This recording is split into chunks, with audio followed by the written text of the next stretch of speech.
या महिन्याचा जानेवारी महिन्याचा म्हणजे नवीन वर्षाचा पहिला जो लाभ आहे DBT आहे ते 26 जानेवारीच्या आत त्याची सुरुवात ही आम्ही करत आहोत आणि त्या संदर्भातलं जे आर्थिक नियोजन आहे ते सुद्धा अर्थ विभागाकडून आम्हाला महिला व बालविकास विभागाला प्राप्त झालेला आहे।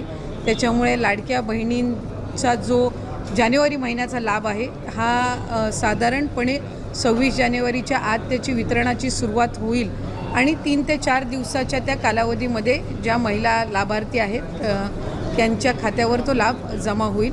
मला आपल्या माध्यमातून सर्व लाडक्या बहिणींना आज जानेवारी महिन्याच्या संदर्भातले अनेक माध्यमांकडून सुद्धा विचारलं जात होतं आणि बऱ्याचशा लाभार्थ्यांकडून सुद्धा साधारणपणे तो प्रश्न उपस्थित केला जात होता।